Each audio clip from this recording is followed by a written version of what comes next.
Untuk selanjutnya kita akan langsung aja ke pembicara kedua, Dr. Heri Dwi Purnomo, MKes, SPAN, KMN, KAR, dan FIPM. Yang akan bawakan blog saraf perifer sederhana dalam praktik dokter umum.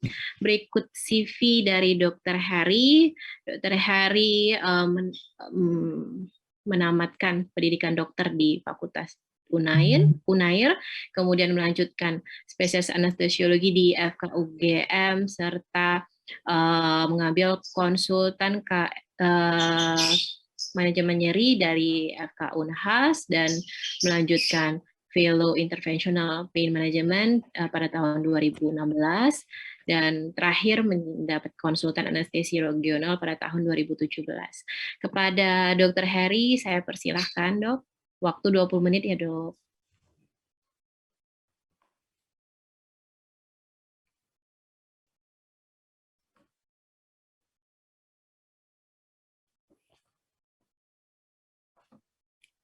Masih mute, Dok. Dr. Heri masih mute suaranya, Dok.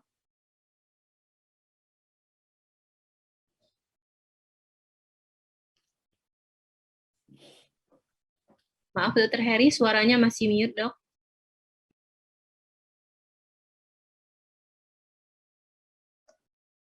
Sudah dengar, Dr. Rahmi? Sudah dengar, Dok. Ya. Ini screen share kamu sudah kelihatan belum? Sudah, Dok. Sudah kelihatan. Bismillahirrahmanirrahim. Assalamualaikum warahmatullahi wabarakatuh. Waalaikumsalam. Terima kasih atas waktunya, Dr. Rahmi. Dan teman sejawat sekalian, pada kali ini saya mendapatkan tugas ya dari Perdatin untuk menyampaikan mengenai regional anestesi yang berjudul adalah blok perifer yang sederhana dalam praktek dokter umum. Nah, ini sebuah judul yang ada beberapa yang harus kita terangkan dulu mengenai 3 hal. Pertama adalah blok perifer, yang kedua adalah mengenai yang sederhana itu seperti apa, dan yang ketiga adalah mengenai praktek dokter umum. Ya. Yang pertama, bahwa selama ini blok perifer itu banyak dilakukan oleh dokter anestesi, paling banyak, karena memang itu bidangnya ya. Walaupun sebelumnya para dokter bedah itu juga sudah melakukan, belum mungkin banyak dokter anestesi yang berkecimpung dalam blok perifer. Kalau kita lihat definisinya bahwa sebenarnya blok perifer itu adalah menempatkan sejumlah volume dan konsentrasi obat lokal anestesi sedekat mungkin dengan saraf. Artinya bahwa harus dekat dengan saraf, tapi tidak boleh mengenai saraf, karena akan menimbulkan komplikasi. Nah, yang dimaksud dengan saraf perifer itu adalah saraf-saraf yang mulai keluar dari pedula spinalis sampai di ujung saraf yang ada di organ-organ. Dengan USG pun tidak akan bisa. Nah, selama ini kalau dokter anestesi blok perifer itu melakukannya mulai dari root ya, itu saraf yang keluar dari medula spinalis, kemudian trunkus atau terang, kemudian divisi dan cord. Setelah itu nanti ada cabang-cabang lain yang lebih kecil, yang lembut-lembut. Itu yang berada di organ-organ. Nah, masalahnya adalah yang sederhana itu seperti apa? Yang sederhana itu adalah secara teknis mudah dilakukan. Tidak perlu sebuah alat, mungkin nerve stimulator, ataupun seperti sampai USG, itu mungkin tidak perlu. Hanya dengan perabaan, yang penting bahwa ujung jarum yang kita masukkan ke dalam organ itu jelas sekali. Setelah teknis mudah. Yang kemudian yang selanjutnya adalah bahwa perawatan pasca operasinya minimal. Sehingga blok perifer yang sederhana ini biasanya kita gunakan untuk prosedur invasif minimal. Kemudian operasi-operasi kecil dengan banyak contoh-contoh nanti. Dan yang terakhir, syarat sederhana ini adalah relatif aman. Sehingga kita perlu pemahaman farmakologi dasarnya, baik dosis maupun toksisitas yang tadi sudah disampaikan oleh Dr. Rahendra. Jadi kita memang harus tahu toksisitasnya sampai seberapa sih, dan kemudian adalah keterampilan yang memakai. Nah, sederhana ini karena teknisnya mudah, jadi tidak harus, cukup sekali melihat, kemudian melakukan dengan pendampingan sudah cukup. Karena memang blok sederhana ini memang tadi simple, sederhana. Nah, kemudian yang ketiga adalah apakah dokter umum itu punya kompetensi untuk melakukan hal yang demikian. Nah, kalau kita lihat standar kompetensi dokter Indonesia, kita akan melihat yang berhubungan dengan anestesi yang merah-merah itu sebagian. Yang pertama adalah anestesi infiltrasi atau menyiapkan preoperasi, lapangan operasi, bedah minor, aseptif, antiseptik, dan anestesi lokal. Itu 4A.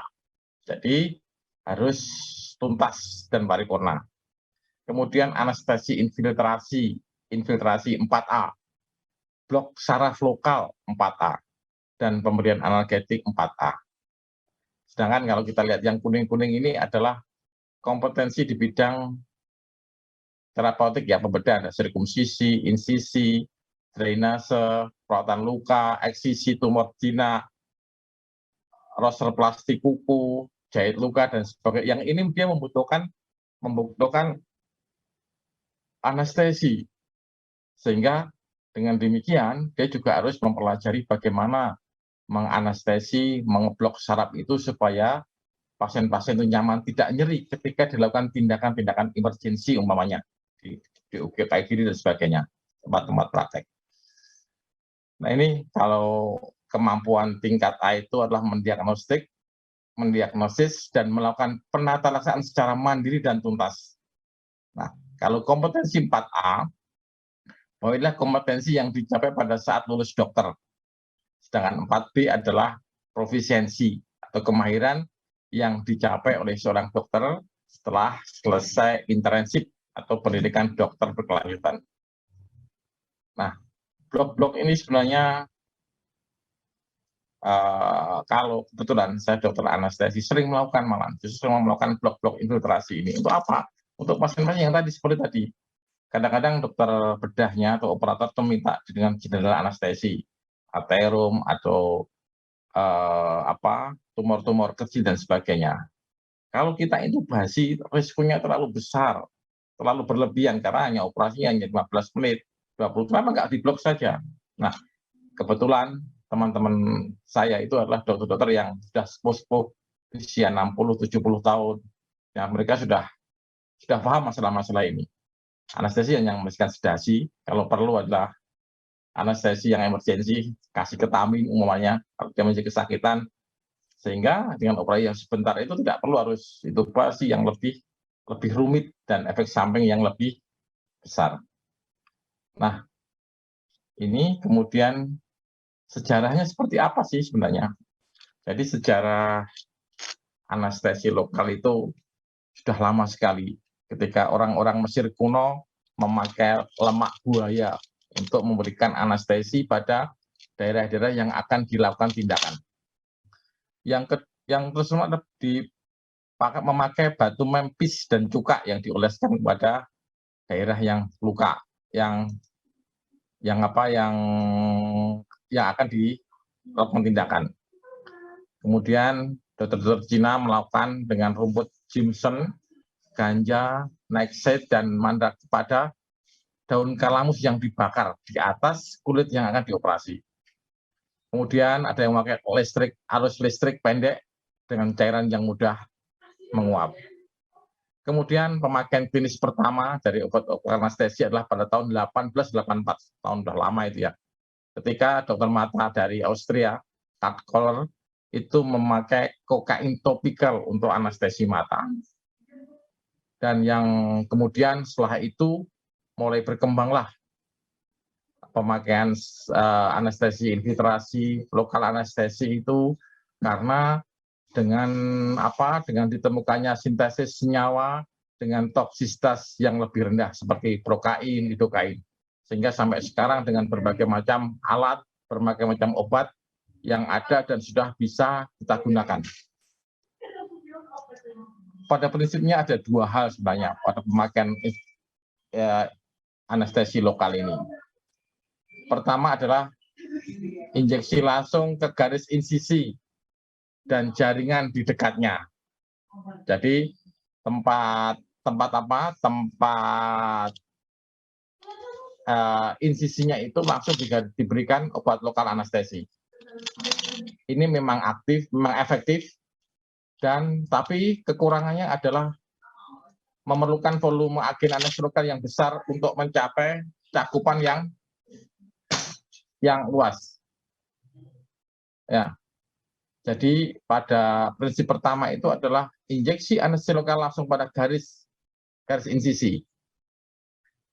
Yang kedua adalah anestesi veil block atau cincin melingkari tempat sayatan dengan larutan anestesi lokal. Jadi seperti dilingkari dengan sebuah cincin, tapi lingkarnya itu adalah isinya anestesi lokal. Ini memerlukan volume lebih sedikit, kemudian tidak ada distorsi anatomi, jadi lokusnya itu sangat jelas sekali, dan penyembuhannya lebih cepat. Nah, ini jadi prinsip daripada blok perifer yang sederhana atau bisa disebutkan anestesi lokal itu adalah dengan kedua ini, injeksi langsung pada titik insisi, yang kedua adalah dengan veil block. Sebagai contoh seperti ini. Ya. Ada gambar ini. Yang pertama ini adalah memberikan lokal anestesi pada insisi, pada garis insisinya. Jadi anestesi lokal langsung ke garis insisi dan jaring sekitarnya. Nah, kalau yang B ini adalah dengan memberikan blok pada sekitarnya. Dia mengelilingi daerah insisi ini dengan lokal anestesi. Nah, kalau kita lihat secara detailnya, kita lihat gambar ini, inilah ujung-ujung saraf yang terakhir dari sebuah saraf.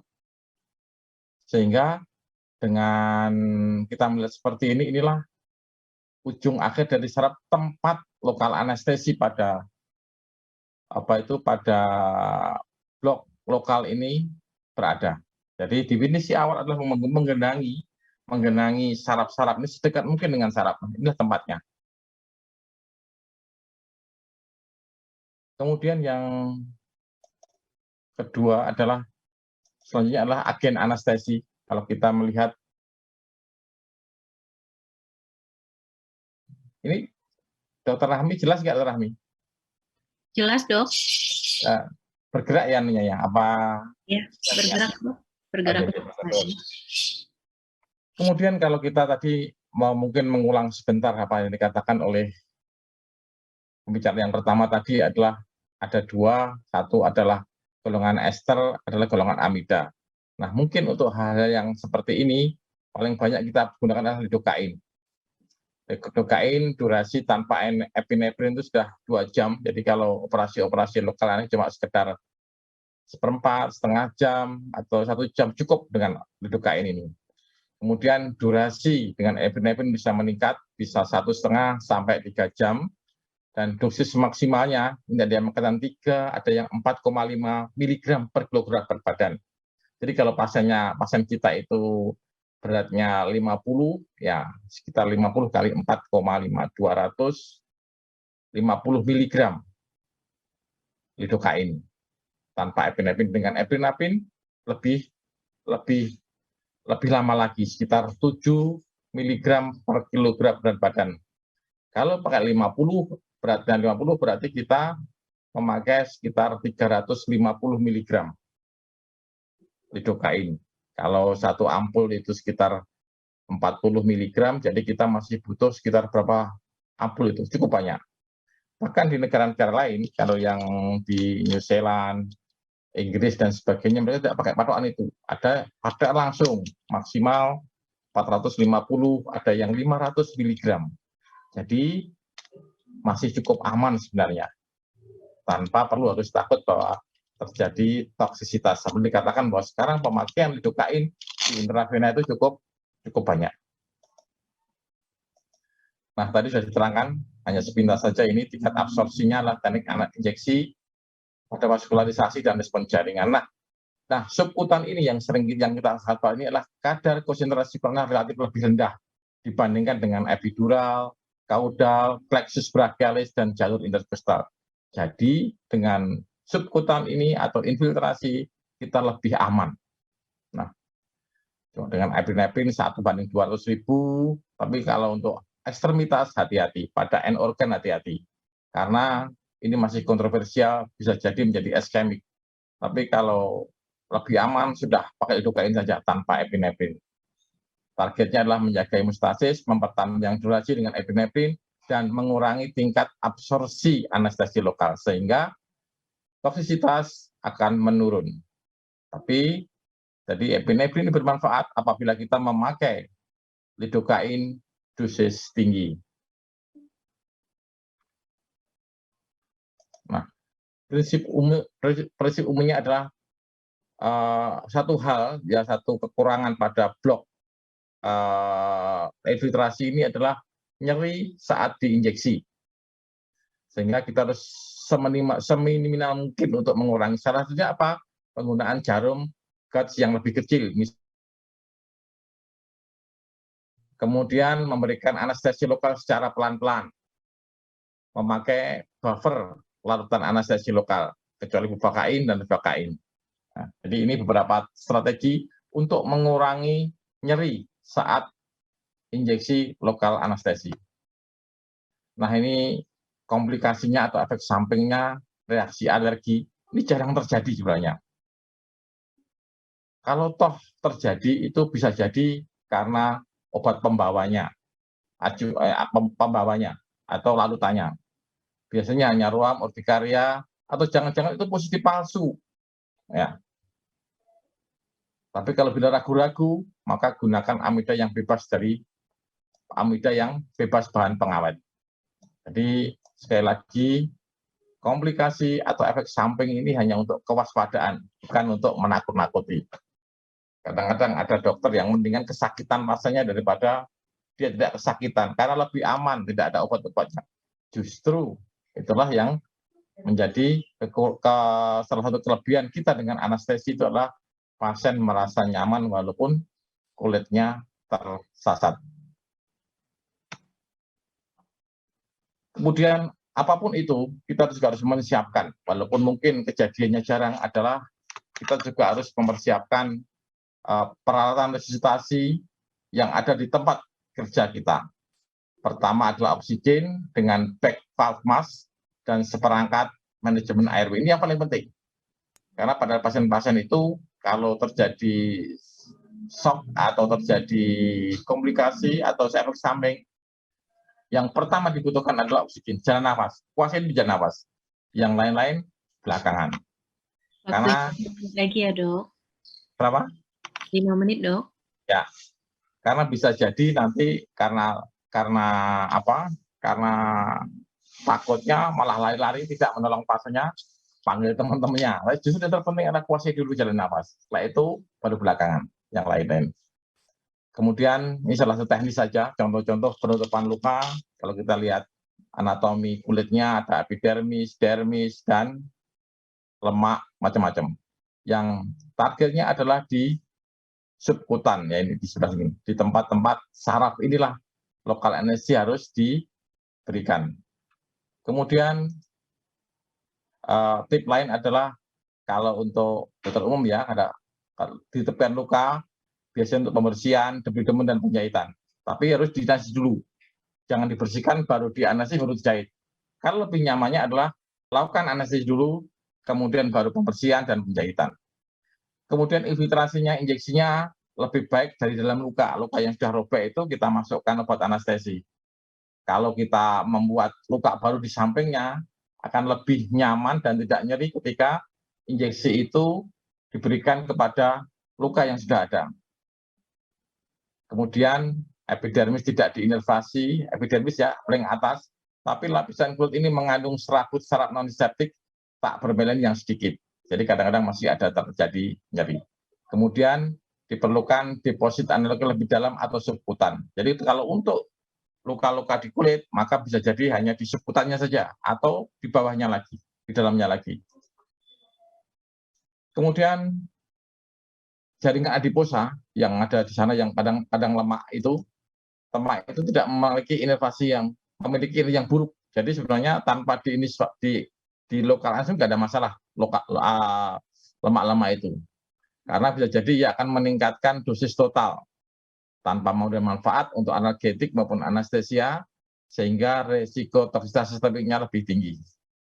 Dan berikanlah infiltrasi luka itu pada akhir operasi, sehingga lebih aktif menghilangkan nyeri postoperasi. Misalnya laparotomi, anestesinya, laparotomi, operasi TIR, dan kalau memberikan lokal anestesi atau subkutan anestesi, maka berikan di akhir operasi, supaya lebih efektif dalam menghilangkan nyeri postoperatif.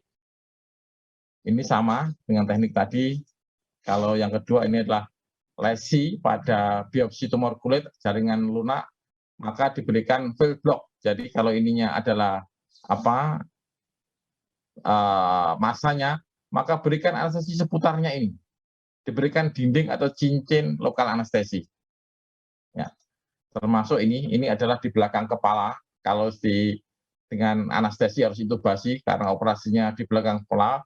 Bisa jadi ini dilakukan aja dengan prosedur lokal anestesi, memberikan anestesi pada garis sisi, atau kalau masih ragu tambahi dengan bel block sekitarnya. Ya, cukup ini. Jadi ini lipoma yang ada di belakang kepala. Pasiennya masih sadar, sehingga nanti lebih cepat pulihnya daripada harus dengan intubasi. Toh operasinya juga tidak begitu lama. Ini contoh-contoh lain adalah di posterior kiri, di atas proses matedius, beberapa tonjolan-tonjolan ini, tumor-tumor ini bisa lakukan infiltrasi untuk anestesi. Bisa 5-10 pada aurikulotemporal. Ya. Kemudian yang kompetensi dan dokter lain adalah dengan blok digiti. Ini adalah yang sering digunakan pada pasien-pasien gawat darurat, terutama untuk laserasi dari jari dan kaki, pengangkatan kuku, memperbaiki bantalan kuku, dan sebagainya. Keuntungan dari blok digiti ini adalah onsetnya cepat, volume larutan sedikit, dan hanya perlu 1 injeksi, dan tidak ada resiko trauma langsung pada neurovaskular. Nah, selanjutnya ini, jadi kalau kita lihat ini anatominya, ini tulang-tulangnya, tulang-tulang digiti itu, maka sebenarnya saraf itu ada di sebelah kanan kirinya. Ya. 1 menit lagi, Dok. Ya, tinggal 2-3 slide lagi ya. Jadi kita langsung aja ke arah sini, mepet tulang biasanya. Kami melakukan injeksi ini akan mepet tulang, kita tusuk sampai di sini ya. Nah, kesalahan teman-teman biasanya langsung dari sini, dari sebelah kiri tanpa harus mepet dengan tulang. Kemudian ini peratannya, ini tekniknya sama seperti tadi, bahwa intinya bahwa blok itu akan diberikan lokalisasi di sekitar saraf yang ada. Ini satu contoh tadi, sudah jelas gambarnya kalau dari depan, maka ini saraf ini yang akan dituju. Tekniknya gimana? Jarum ini bentukkan tulang, kemudian susuri tulang akhirnya sampai sini, dan di sini ada seperti jarum yang keluar itu pas yang seperti itu. Jarum yang seakan-akan mau menembus kulit. Ya. Kemudian yang ini sama tadi ya, gambar-gambar tadi. Kemudian yang terakhir adalah yang jadi ini kuncinya indikasi kulit pada insisi jarum mengurangi rasa nyaman. Tapi ini salah satu bukti bahwa sebenarnya sudah dekat dengan saraf. Ya. Kemudian sirkumsisi, ini ada 2 teknik, penil block dan ring block. Kalau kita lihat sarafnya, kalau ini adalah contoh saraf-sarafnya itu ada di depan, jadi kalau kita pakai subkutan, maka yang dipakai adalah ring block, sedangkan yang ditembuskan ada fasianya seperti kita nusuk kertas, itulah tempat dorsal nerve atau saraf dorsal dari penis. Tekniknya seperti ini. Kalau pada dewasa itu jam 1 sampai jam 11, tembuskan fascia bak seperti kertas itu. Kemudian kalau pada anak-anak adalah jam 2 sampai jam 10, tapi tegak lurus. Sekitar setengah sampai 1 mili, kemudian tunggu sampai 5 menit. Salah satu kunci daripada gambarnya nih ya, kita langsung aja. Pertama adalah sabar, jangan lupa bahwa kalau kita melakukan blok pada yang sering dilakukan oleh dokter-dokter itu adalah ketika dia ngeblok pada sirkumsisi itu kurang sabar. Sehingga mungkin onsetnya belum masuk, sudah dicubit dengan klem. Pasiennya teriak-teriak, akan menimbulkan sensasi nyeri yang akan susah sulit untuk diterapi. Sehingga harus sabar dulu, massase 20 detik, kemudian kan diamkan sampai 3 sampai 5 menit. Kira-kira onsetnya baru kita lakukan percobaan klem atau dicubit sambil melihat ekspresi wajah dari anak tersebut. Ini contohnya gambar-gambar. Kemudian ada 2 hal lagi saya sampaikan ya. Yang pertama adalah komplikasi dan cara menghindarinya. Pertama adalah kalau hematom, hindarilah insersi jarum yang berulang. Gunakan jarum yang lebih kecil dan hindari fungsi vena superficialis. Kemudian carida saraf jarang terjadi karena injeksi internal jarang terjadi. Toksisitas juga jarang. Jadi sekali lagi teman-teman, kita mempelajari komplikasi dan efek samping itu untuk menakut-nakuti, untuk waspada apa yang bisa kita hindari. Terakhir, kesimpulannya adalah metode anestesi imunisasi lokal itu sangat bermanfaat untuk menghindari efek samping dari penggunaan anestesi umum seperti mual muntah, mengurangi nyeri pasca operasi, dan mempercepat pulihnya pasien sehingga bisa jadi pasien-pasien seperti ini bisa dijalankan. Kemudian pengetahuan tentang anatomi dasar dan prinsip menggunakan anestesi lokal merupakan dasar keberhasilan dari sebuah aplikasi anestesi lokal dengan teknik apapun. Matur nuwun. Mudah-mudahan yang sedikit ini bisa bermanfaat. Saya kembalikan kepada Dr. Rahmi. Monggo Dr. Rahmi. Matur nuwun.